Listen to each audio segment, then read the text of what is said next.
Please take your seats. The program will begin shortly.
Please take your seats. The program will begin shortly.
Please take your seats. The program will begin shortly.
Please take your seats. The program will begin shortly.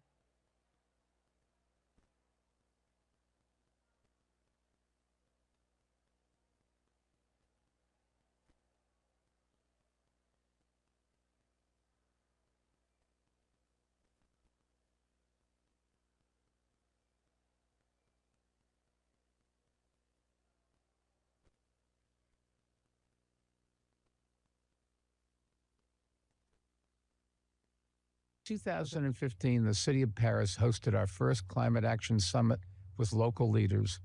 Back then, many questioned whether mayors and local leaders could make an impact on climate change.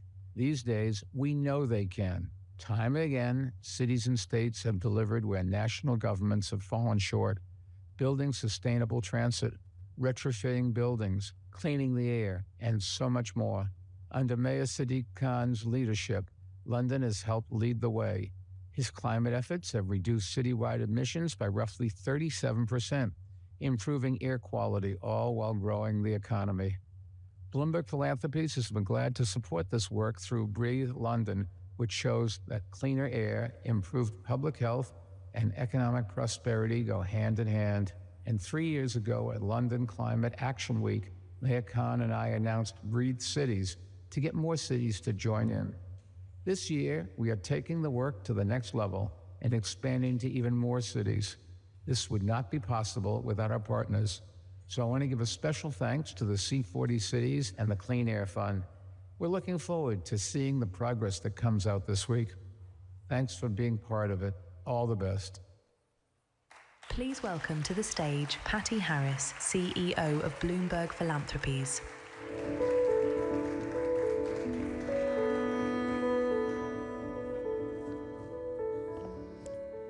Good afternoon, everyone. On behalf of our entire team at Bloomberg Philanthropies, I want to welcome you to the third local climate Action Summit, or LCAS as we call it colloquially. A special thank you to the Mayor of London, our good friend Sadiq Khan, Secretary General Guterres, thank you. I also want to thank the City of London Corporation, the London Climate Action Week team, and so many others for your wonderful partnership this week. Our goal today is to bring together local and regional leaders from around the world to share great ideas and spur climate action. It's been incredible to see mayors and governors continue to meet the moment when it comes to leading and tackling climate change. And today is just another opportunity to raise our ambitions and deepen our connections. As you just heard Mike say, being here in London with Mayor Khan means a lot to us. We first met Mayor Khan more than a decade ago when he was running for office. We were so impressed by his ambition and talent, and clearly we weren't the only ones. I hope you remember that day too. It was a very important day for Bloomberg.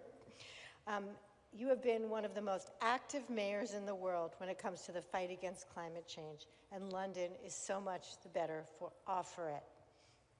In 2021, he told us that his bold initiative to use low-cost air quality sensors to improve air pollution. This is something that the Bloomberg administration championed in New York City. And so naturally, we were eager to support Mayor Khan's air quality efforts and have seen enormous progress. Since then, we've spread this great idea around the globe through our Breathe Cities initiative. Through it, we've helped install more than 1,200 air quality data sensors in 14 cities, passed 26 local clean air policies around the world, and these efforts have helped reduce nitrogen dioxide, a pollutant that comes from engines and power plants, by 14%. And they've saved more than 13,000 lives. Today, I'm pleased to share that Bloomberg Philanthropies will be recommitting ourselves to this work by investing another $45 million in the fight against climate change.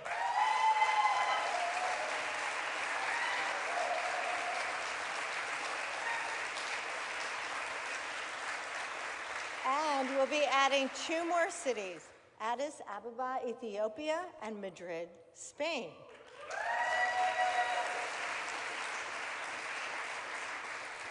The latest investment will help cities install air quality sensors, use data to identify the sources of air pollution in their city, and educate residents on the issue, and so much more.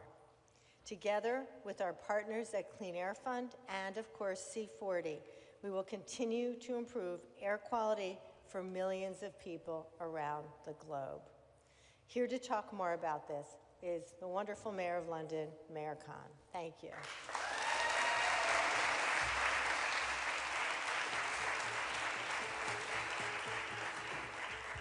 We can do better. Come on, that was Patty Harris, come on.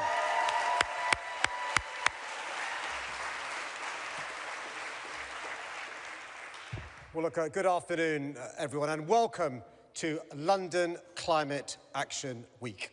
What started as an ambitious idea has grown into the world's largest city-wide climate festival, bringing together more than 100,000 people across over 1,300 events to share ideas, forge partnerships, and drive action.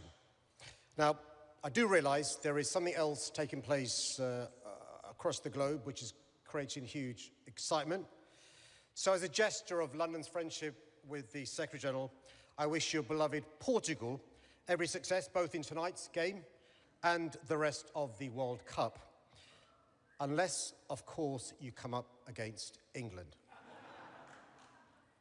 But jokes aside, I want to thank the Secretary-General not only for being here today, but for his tireless efforts to keep climate action at the top of the international agenda and to hold national leaders to the promises they have made. Please join me in showing our appreciation to the Secretary-General.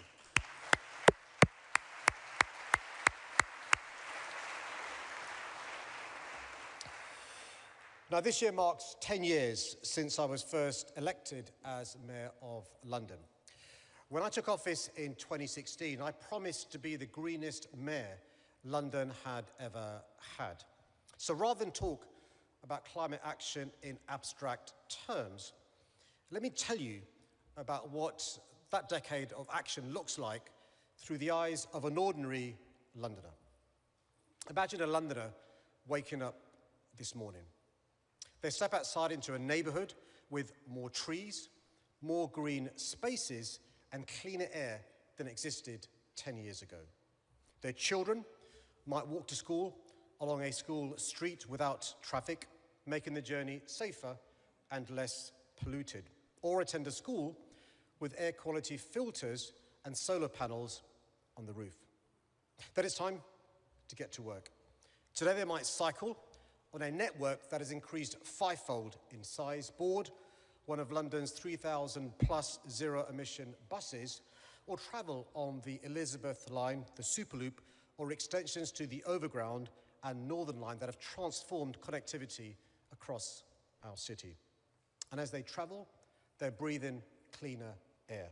You know, when I was first elected as mayor, I was told under the existing policies, it would take almost 200 years for London's air to meet legal standards. We did it in 9. Thanks to measures such as the ultra-low emission zone, toxic air pollution has dramatically fallen across our city, improving health and protecting future generations. Later that day, our Londoner might spend time in one of our parks, wetlands or green spaces we've improved or created as part of a programme that has seen us plant more than 640,000 trees and restore habitats across London, bringing wildlife back into our city from bats and bees, and of course our famous beavers back in London after 400 years. Those of you who know your showbiz might recognise the names. The first beaver we called Justin Beaver, the second Sigourney Beaver, and they've had kids or kits. Now, over the last 10 years, London's carbon emissions have fallen by almost 25%. At the same time, our economy has continued to grow. Climate action has not held London back. It's helped instead drive investment, create jobs, improve public health, and enhance the quality of life of Londoners. And that's perhaps the most important lesson from the last 10 years. Climate action is not a sacrifice, it's an opportunity. But London's story doesn't end at London's borders.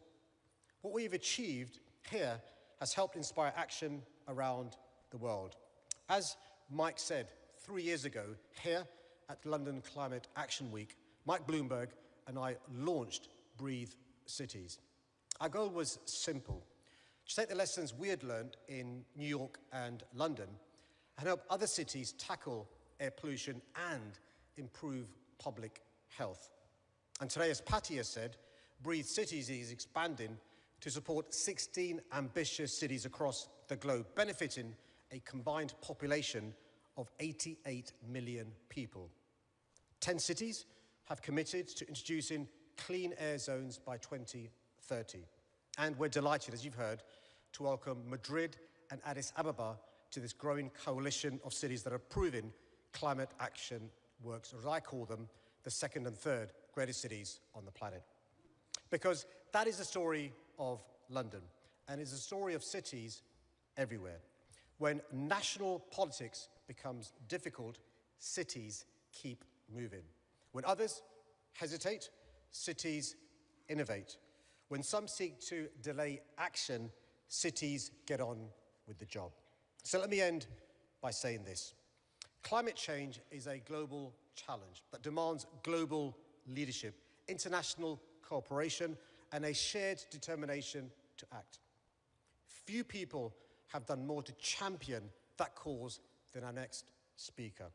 At a time when the world needs urgency, the world needs ambition, and the world needs moral clarity, he has been a tireless advocate for climate action and a powerful voice for those most vulnerable to its impacts.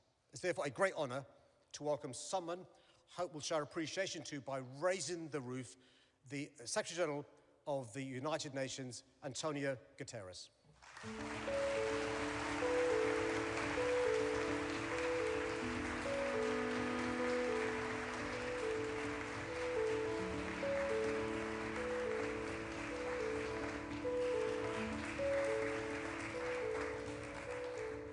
Dear friends, it's a great pleasure to be back among leaders who are not waiting for change, but delivering it.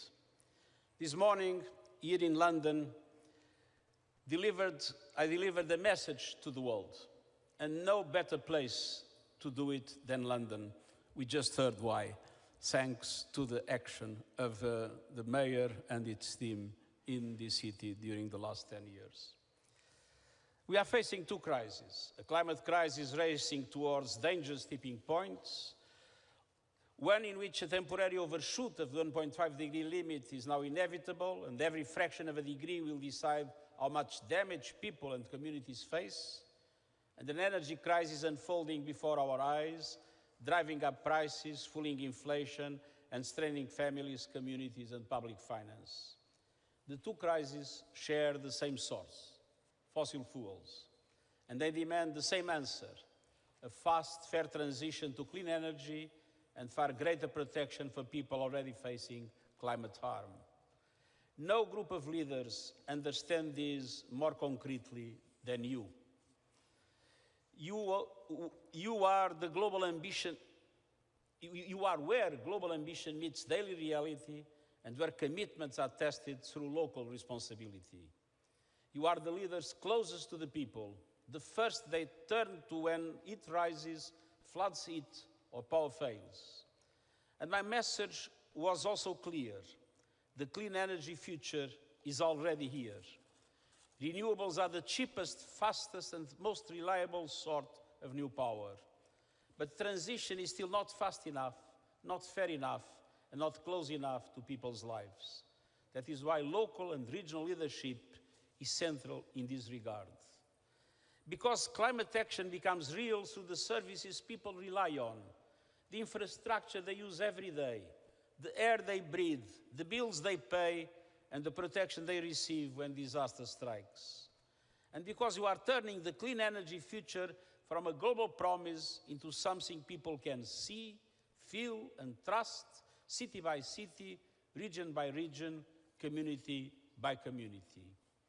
Today, I have three asks of you. First, keep leading and over-delivering. Cities, states, and regions are already setting the bar higher than most national governments and showing what 1.5 aligned action looks like. Your actions give investors certainty and citizens confidence that climate targets will be realized. And you can go further still by turning ambition into practical solutions at scale. Second, keep using your voice and political influence. In many countries, climate action is under attack from partisan politics and fossil fuel interests, but public support remains high. 4 out of 5 people worldwide want their governments to take stronger climate action. Stand up to fossil fuel interests and their political enablers, support science and counter disinformation, and use our offices and platforms to tell the story of climate action. Better homes, better transport, better jobs, lower bills, and cleaner air. And third, keep working together and supporting each other. Geopolitical tensions and divisions are rising precisely where international cooperation and solidarity are most needed. In today's fractured world, governors, mayors, and local representatives are proving that cooperation can still deliver. Your networks and coalitions are practical, powerful, and global. Continue to share what works, practical models that others can adapt and scale, from clean energy and resilient infrastructure to local finance and community engagement. Continue to prove that solidarity is stronger than division. Dear friends, the climate fight will not be won in negotiating rooms, but through the actions we take in our communities. As we enter this era of implementation, local leaders like you have an even greater responsibility to ensure that transition moves faster, becomes fairer, and delivers security, resilience, and prosperity for all. Greater responsibility should come with a greater say in national and international processes, and you have my full support. And I hope we can transform the UN in order to make local power voice more heard and more followed in the work of the United Nations. So keep pushing national governments further. Keep delivering for your communities. Keep showing what climate leadership looks like. And know that the UN will keep working closely with you every step of the way. And I thank you.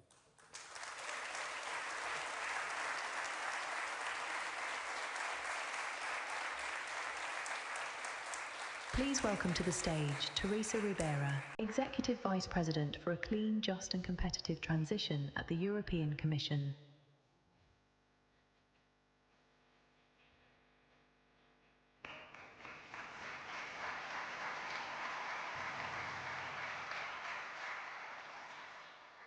Good afternoon, friends and colleagues. It's so good to be here today, and it is so difficult to take the floor after these two fantastic leaders. One of them leading the transformation of a great city, the other one leading the transformation of our multilateral system in a difficult time. And of course, being hosted by Patty in a moment where the combination of the different initiatives joining forces is so important. Yes, we know that climate ambition is increasingly part of the reality. We know that being part of a community that is bold and courageous is key in order to keep on building the next phase of action, the next round of ambition, the next capacity to ensure that citizens feel belonging, owning a project that defines their future. And we know that this happens at the very local level, in the streets, in the neighborhoods, in the common infrastructure, in how we can provide these solutions. It is here where the real test lies, city by city, street by street, home by home. Rebalancing global and local is being part of what we have witnessing in these recent years, and this sustained political will on climate action combines all. But it depends just as much on the shared ambition between different levels of governance. This is not to decide whether it is your responsibility, my responsibility, or the responsibility of someone else. This is shared responsibility.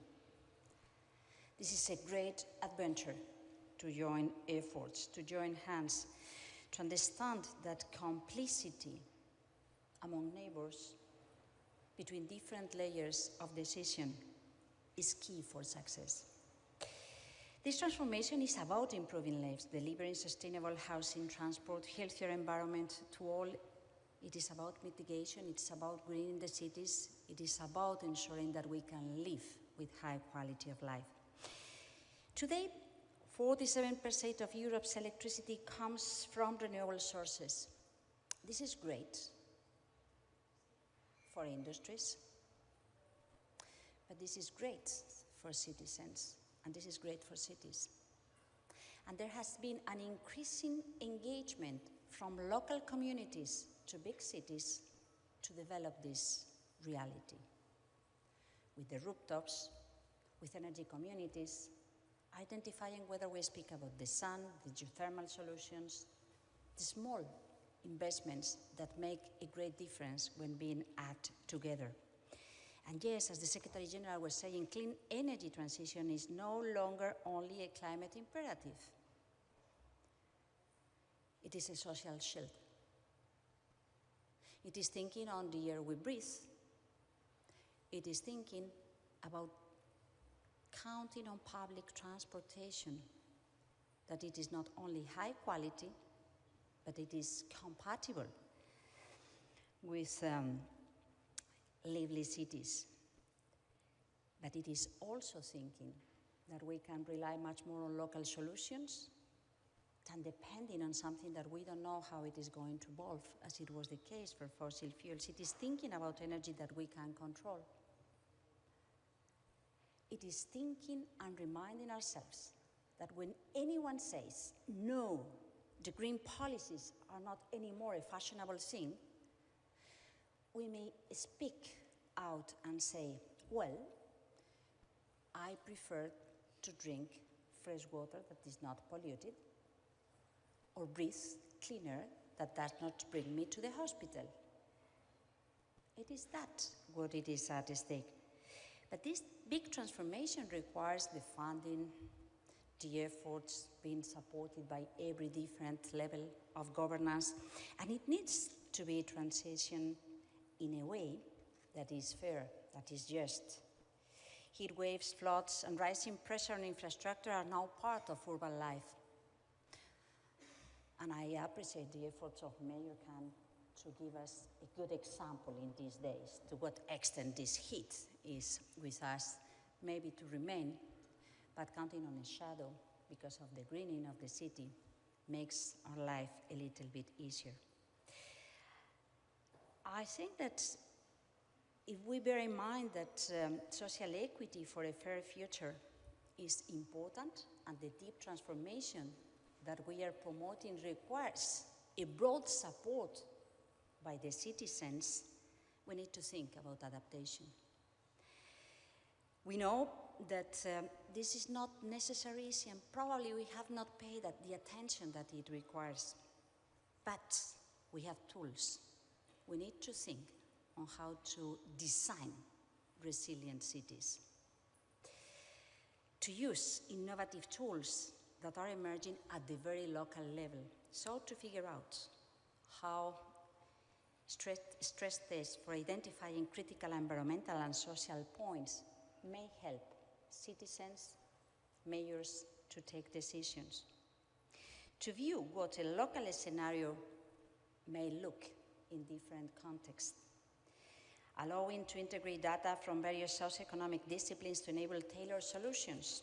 For example, how to treat heat islands, flood-prone areas, vulnerable housing, disadvantaged groups, percentage of the elderly population that could have much more weakness against these climate or heat impacts. This links knowledge, best available science on risk, public management, so to take sound decisions, because this is also important, to use knowledge, science, data, facts, and not lies, fakes, or wishful thinking that do create additional problems. We also innovate when we promote a combination of nature-based solutions and energy-efficient solar-powered cool public buildings, like schools, hospitals, libraries. These are safe havens for vulnerable citizens during extreme heat. And this is going to be increasingly important all over the world, because nature, to a certain extent, is our strongest ally. This is why thinking about green cities is so key. If cities are where the action happens, finance is what unlocks this action. And yes, we have been trying to develop this exercise within the European Commission, so to support initiatives coming from citizens, ensuring that access to financing and making projects bankable is there. We have been supporting the EU cities mission, so to ensure climate neutrality as smart cities developing their projects count on the back from the other levels of decision, providing good conditions and guidelines so that member states thinking about regional cohesion to take this into consideration, the small scale, the citizens, the renovation of buildings, the local action, the greening of the cities.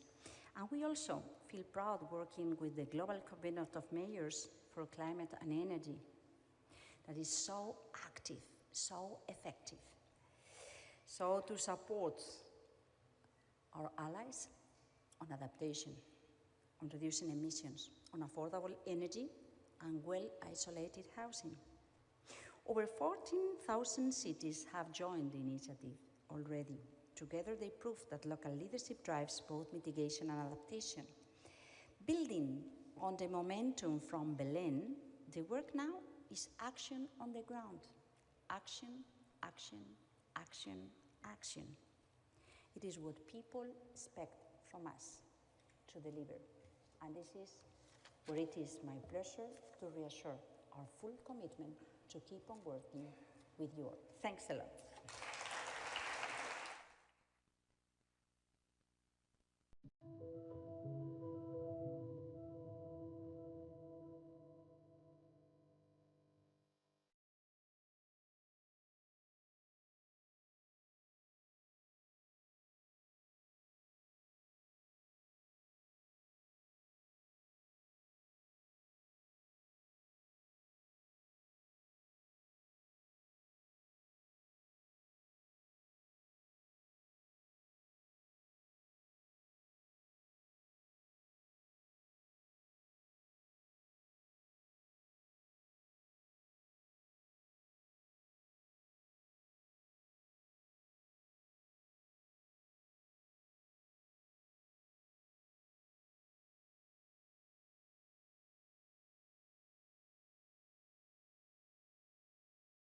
Please welcome to the stage Mayor Alexander Senkovich of Mykolaiv, Ukraine, Valérie Pécresse, President of the Paris region, France, Ulf Yekul, the Head of International Adaptation to Climate Change Division, Federal Ministry for the Environment, Climate Action, Nature Conservation and Nuclear Safety, Germany.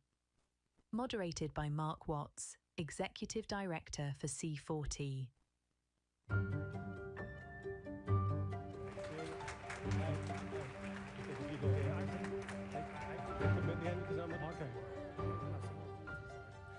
No problem.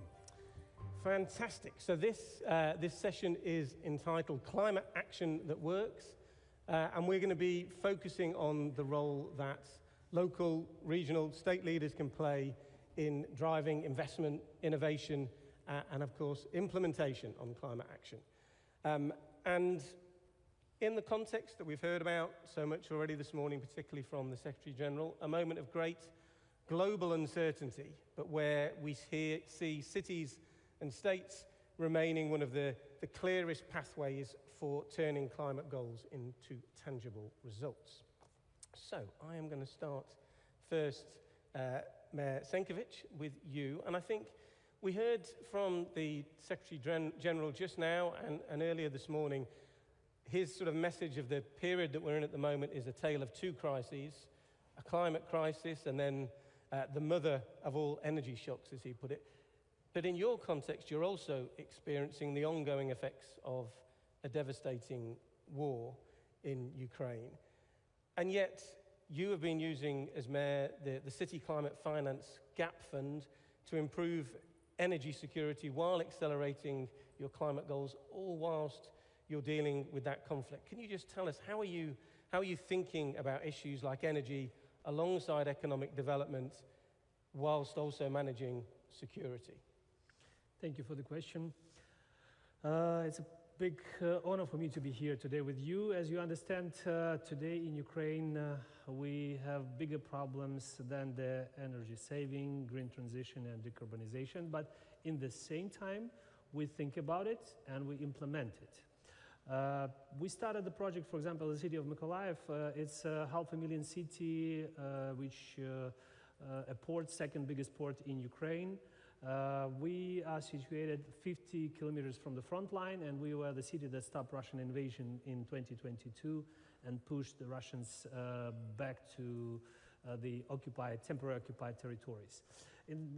We understood, well, the wartime, that the energy independence, it's not only about efficiency and green transition, it's more about survival and energy independence.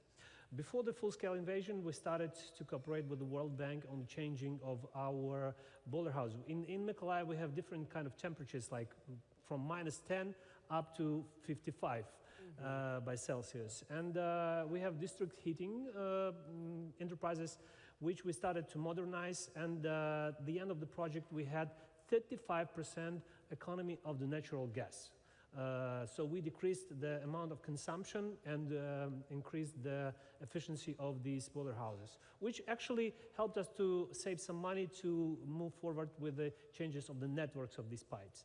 Together with EBRD, we started to change our public transportation from the one that use fossil energy resources to energy-saving trolley buses and trams.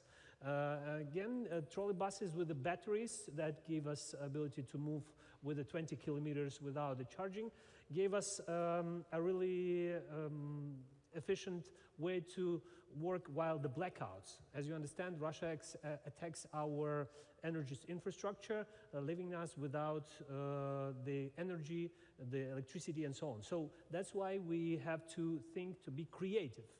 And in the same time, we do all these changes on our enterprises, implementing the solar panels, the gas pistons, and so on, to be more independent from the central grid.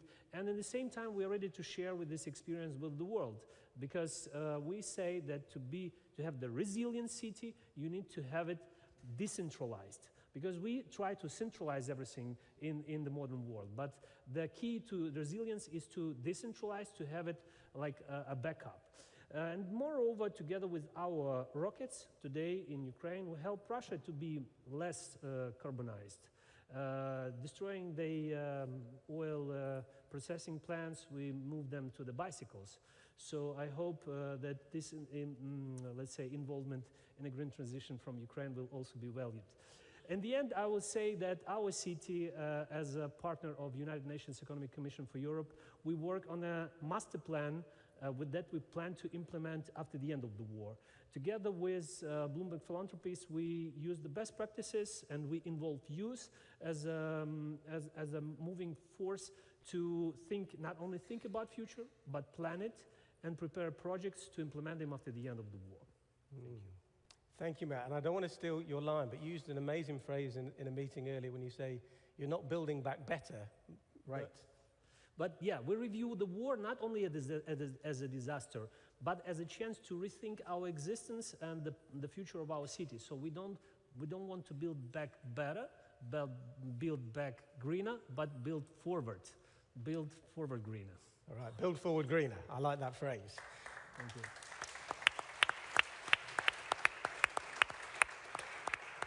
So President Pécresse, turning to you and Ile-de-France, one of the biggest challenges facing climate action everywhere, it's a constant theme in these kind of gatherings, is mobilizing the scale of investment that we need to move from laudable commitments to real implementation.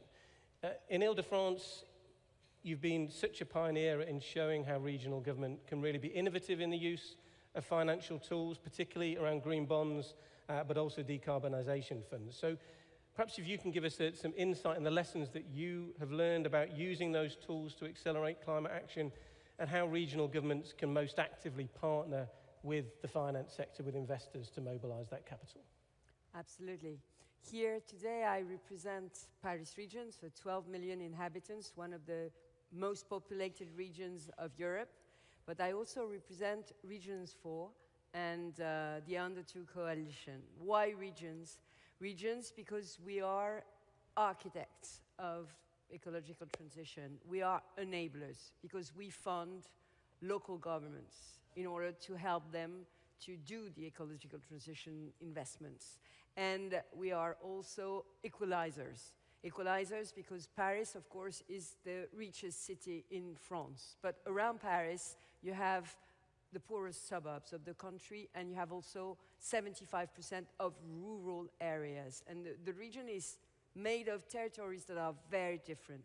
And as you know, we are suffering an unprecedented heat wave in Paris at the moment, which is lasting. It's been lasting for already 10 days, and which makes the country on its knees because we are not prepared to live above 40 degrees. And you're talking about financing ecological transition. ecological transition is about mitigation, but it's also about adaptation to climate change. And as you know, regions represent, local governments represent 80% of the investment in ecological transition, and we only receive 10 to 20% of the international funds for ecological transition. So, of course, we need to borrow. We need to leverage our public funds with private funds and find investors. And for example, in my region, we launched 10 years ago when I was elected, the revolution for transportation, for a public transportation system. Some of you may have come to Paris and may have seen some of our major investments for the Olympic Games, for example. And we are opening 300 kilometers of new metro lines, and we are changing basically all the trains, all the buses, all of the trams, and we are decarbonizing them. And this is a 30 billion investment. And to fund this 30 billion investment, we went to the markets and we launched the first, I think, European green bonds issuance. And we were oversubscribed 3 times by the markets. Why? Because, of course, the banks and investors have ESG obligations. And investing in ecological transition is bankable. And that's what I came here to tell you. It's bankable because of course, if we do clean transportation, we have more people in our transportation system. And that's what happened in France. And we had the opportunity to give a single ticket for €2 for the whole 12 million inhabitants of the region. And that's a game changer in the use of transportation. And of course, we have, for the first time in the history of France, a decrease in the use of private cars. So that's what I came here to tell you. It's bankable to work on ecological transition. And we also put on foot a decarbonization fund. What is a decarbonization fund? It's a fund where the region is putting around 50 million, and we are leveraging this fund with the private sector, with private banks, with private investors. And we take stakes in the SMEs that are very active into the ecological transition, to make them grow, to make their products cheaper, and we are doing that. So yes, I think we can attract private investments, and that's what I came to tell you. We are also leader of a European program which is called GreenGov, and which includes your city, dear Mayor, and lots of European regions. GreenGov is a European Union-funded program which makes all the local governments look at how we can benchmark the best initiatives in ecological transition, the ones which give the best yield, the best return on investment. So yes, finance should be mobilized. We need the funds. We need the funds to invest in the future, and we, public, local governments, we de-risk these investments. Because of course we cannot go bankrupt, because of course we are planning forward, and so it's a safe bet to invest in ecological transition, and I hope the Bloomberg Foundation will take the lead on this subject. Wonderful. It's a very clear message for any mayors or governors thinking about issuing a green bond. They are bankable. And I think that, that story of 3 times oversubscribed, I hear that in so many places. So it's a tragedy that not all local authorities and regional authorities have the ability to be able to issue green bonds, but we know they really work, and we need to unlock those powers. Okay, moving along now, Mr. Jekyll, and you were introduced as the head of international adaptation of the climate division in the German federal government. But of course, you're also in that capacity serving as the co-chair of the Coalition for High Ambition Multi-Level Partnerships, CHAMP, initiative at C40 we're very invested in, which is helping national governments work with subnational governments in partnership in delivering climate actions. And we've heard a lot of great projects from states, from cities today, but for those to work, they often need financing from higher levels of the public sector, from government and from private sources. So from the perspective of national climate strategies and investment frameworks, how do you ensure that local governments are not just the recipients of funding, but genuinely co-designers in it? Yeah, thank you very much for the question. Indeed, this is a tricky question. It's not given.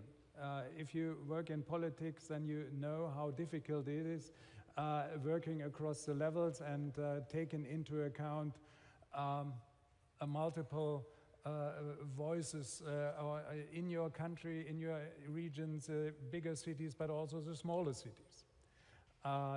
Therefore, it's the multilateral partnership has the momentum is there, but it has to be taken up seriously. And because climate action, as we heard, becomes real in cities and regions, mitigation and of course also adaptation.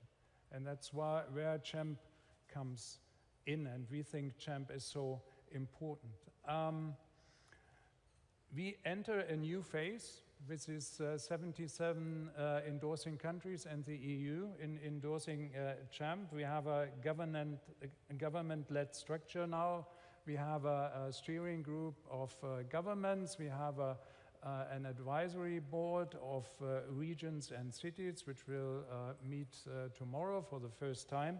And there we will work on, I would say, a number of issues. We have worked on an implementation roadmap, which will be launched later today here, looking at strengthening recognition and the uptake of multi-level governance, catalyzing partnership in countries, and also, of course, looking at the scaling up and unlocking of finance. For bigger cities, bigger regions, it's easier than for smaller ones or medium-sized ones. For them, issuing bonds is not that easy, maybe. So the finance architecture also has to better reflect the needs of the local authorities and the local level, and of course also a bit vice versa. So that's where we are working on. We are not creating new institutions, new processes and adding to the overall relatively complex climate policy on the multi-level level, but we will work with the institutions already in place from the finance sector, but also the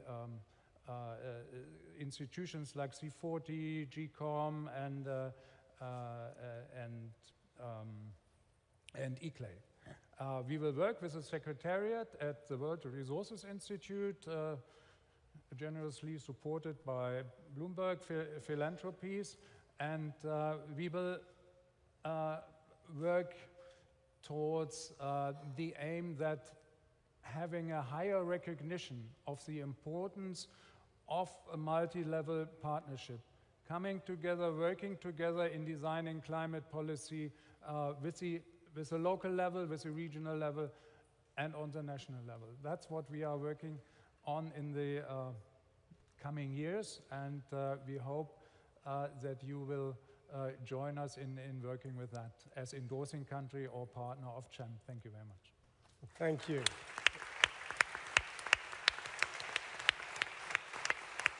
Yeah, and I think a very well-deserved round of applause. Germany's leadership, along with Brazil, of the CHAMP initiative is so important to that multi-level collaboration. I think we've got time for one lightning-fast final round. It's going to be, oh no, I'm getting the shake of the head. We've not got time for one lightning-fast last question. So let's have a huge round of applause for this fantastic panel. Thank you, everyone.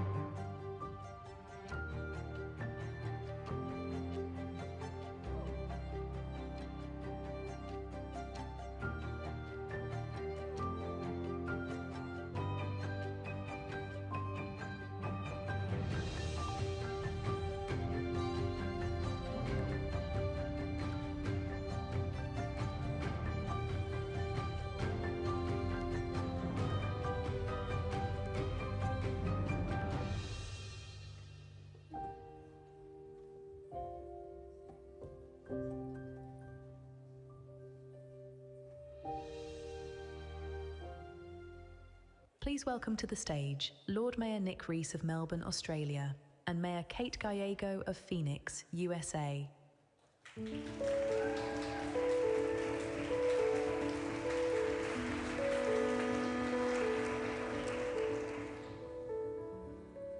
Well, hello everyone.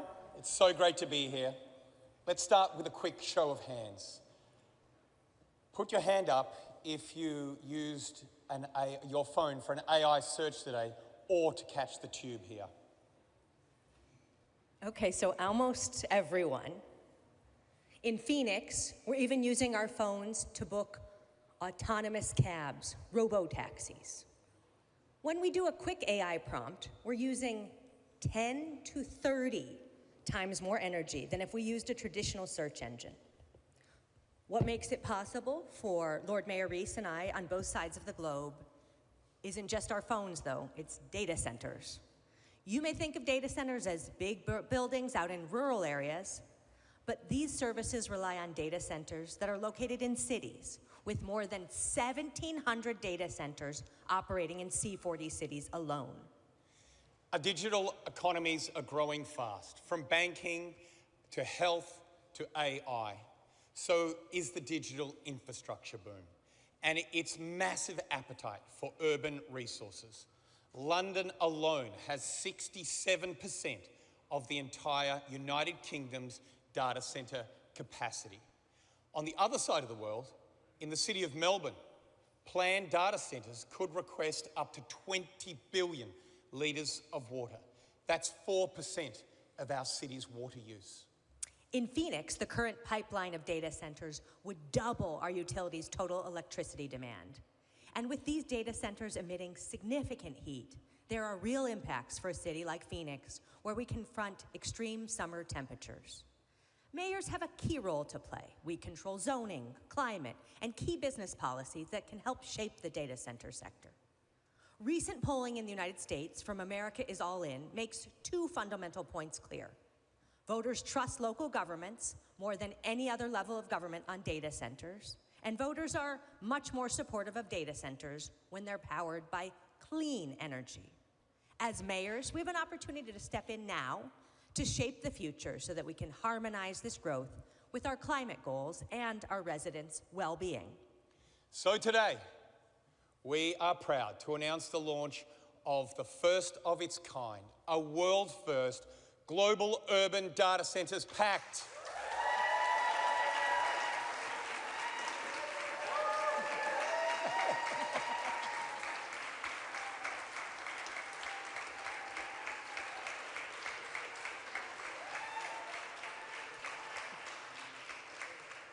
A mayoral-led vision setting out the conditions that we mayors believe are essential for sustainable, high-performing urban data centres.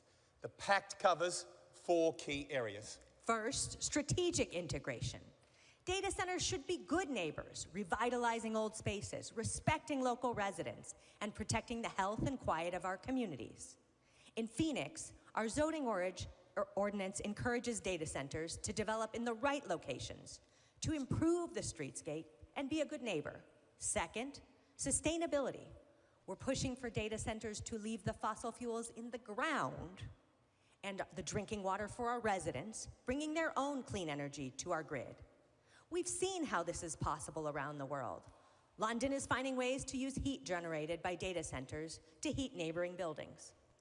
Thirdly, community engagement. We invite data centres to work with cities like true partners, investing directly in our local communities and engaging with our residents directly.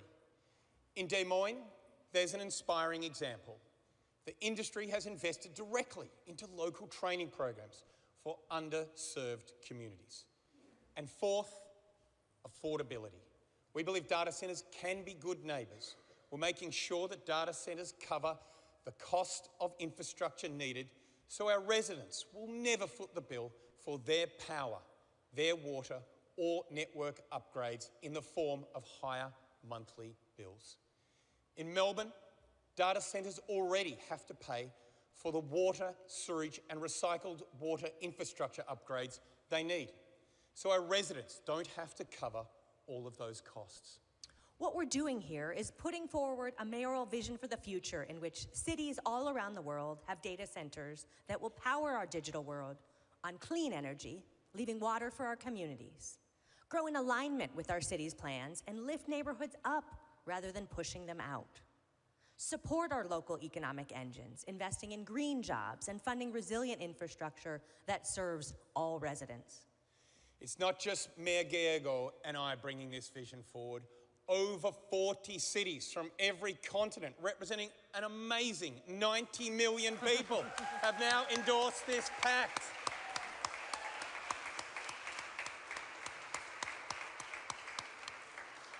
And just this morning, we had Copenhagen and Curzon City join us in endorsing. Give it up for those two great cities as well.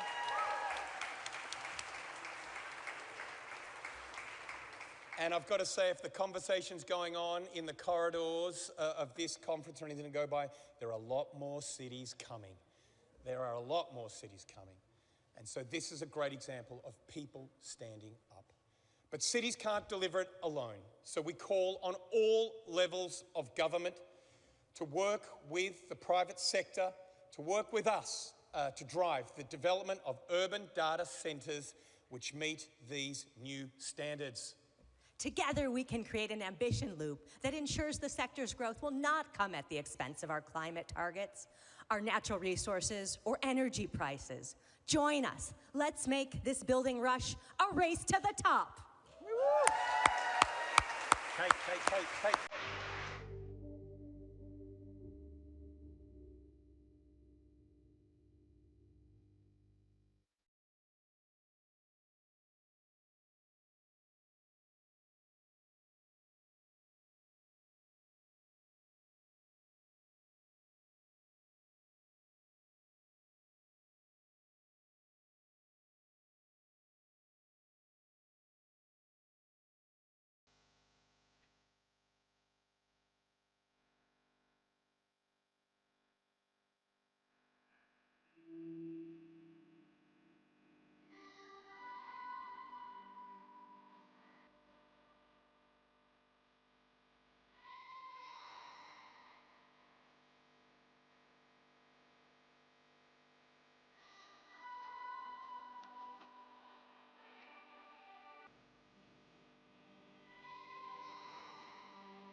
Please welcome to the stage Josh Parker, Head of Sustainability at NVIDIA, Mayor Eileen Higgins of Miami, USA, Governor Mateus Simões of Minas Gerais, Brazil, His Excellency Majid Al-Suwaidi, CEO, Ultera.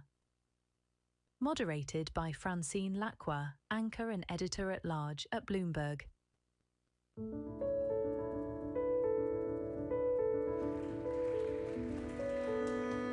Hello, everyone.